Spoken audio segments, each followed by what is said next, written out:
All I was worried about was that it would be good. The one segment. When Bea Arthur died in 2009, the world mourned a comedy legend. But they had no idea what she'd been hiding. For years, she denied her own military service.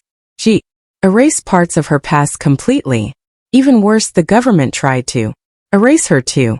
In 2025, her military records mysteriously disappeared from official websites.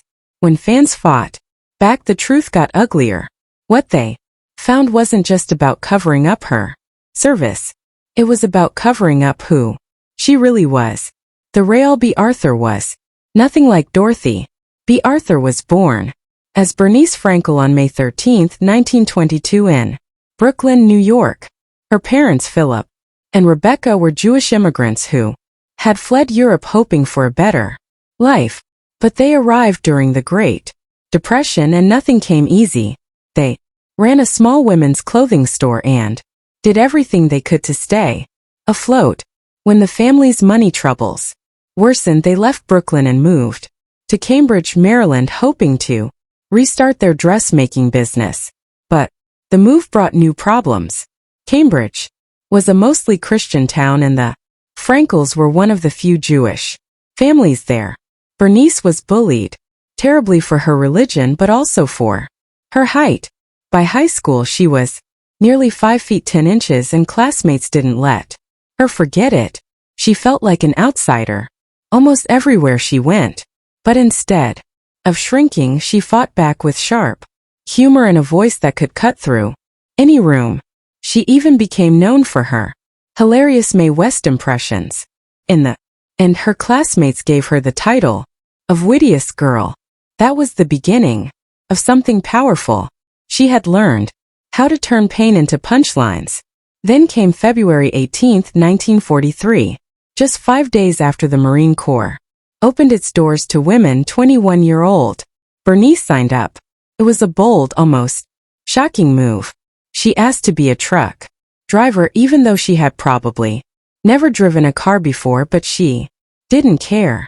She served for 2 and January 2nd years, doing everything from dispatch work to medical assistance. She moved up the ranks fast. Private first class in May, corporal in July, sergeant in December, and staff sergeant by January 1945. One of her superiors called her officious but admitted she got things done. During service she married a fellow Marine named Robert Allen Arthur. But the marriage didn't last long. They divorced after she contracted an STD. She kept his last name but changed the spelling to Arthur. Later in life she denied she ever served in the military at all. Maybe it was the pain. Maybe it was the shame. But she buried that part of her past. After she was discharged in September 1945, she decided to become an actress. In 1947, she enrolled in the dramatic workshop at the New School in New York City. It wasn't just any acting school. The man running it was Erwin Piskor, German director who had fled the Nazis. She studied alongside names that would later become legends: Marlon Brando, Tony Curtis, Walter Matthau, Elaine Stretch. The school was booming thanks to the GI Bill, and it became one of the biggest acting hubs in America. Inside that small building on West 12th Street, future icons were learning their craft. Bea was right in the middle of it. That same year she made her first professional appearance at the Cherry Lane Theatre in Greenwich Village. She was just 25. The theater was tiny, only 179 seats, and the pay was tiny too. She earned $15 a week. But her voice filled the room. No microphone needed. She played a role in Yerma by Federico Garcia Lorca. And even though the show only ran for 6 weeks, critics remembered her. Something about her stood out. She was taller, louder, sharper, and unforgettable. In March 1954, everything changed. Bea played Lucy Brown in the Three-Penny Opera at the Theatre D's.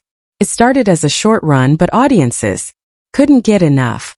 The show came back just a year later and ended up running for over 2,600 performances, 6 years.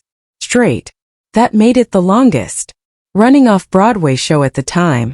Her weekly pay rose from 70 fowls to $150, but she still had to hustle to survive. During the early 1950s, Bea worked multiple jobs to make ends meet. By day, she tested blood samples in a lab for just $35 a week.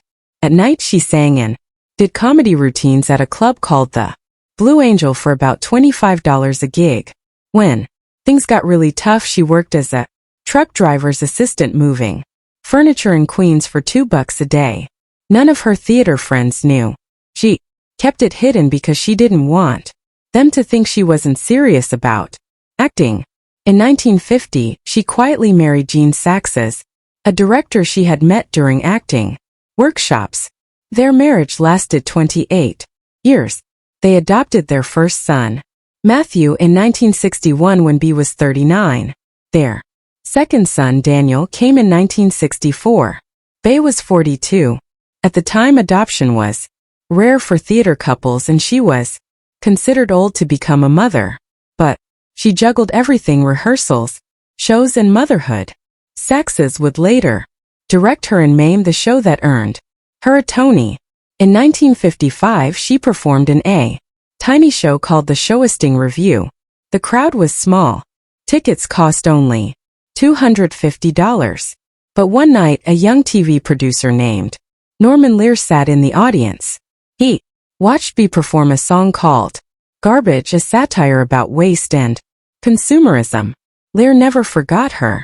16 years later, when he needed someone to play the sharp liberal cousin on All in the Family, he thought of Bea. That moment would eventually lead to Maude, one of the most groundbreaking sitcoms in history. It all started with that one night. In 1964, Bea played Yenta, matchmaker and fiddler on the roof on Broadway. The show ran for over 3,200 performances. Even though her role was small, she stole scenes with her timing, her presence, and her voice. In 1966, she took on a new role that would change her career. She played Vera Charles in Mame next to Angela Lansbury. The show opened in May and ran for over 1,500 performances. Critics called her performance brilliant and the Tony Committee agreed. She won Best Featured Actress in a Musical in 1966. Her husband Gene Saxes directed it and she and Angela Lansbury became close friends for life. But not every show was a hit. In 1968, Bea starred in a musical called A Mother's Kisses. Never made it to Broadway. It folded after just 2 tryouts in Philadelphia and Boston. She had one song in the show, There Goes My Life, that she later performed at the Tony Awards in 1974. If that musical had succeeded, she might never have done Ma. Her personal life began to unravel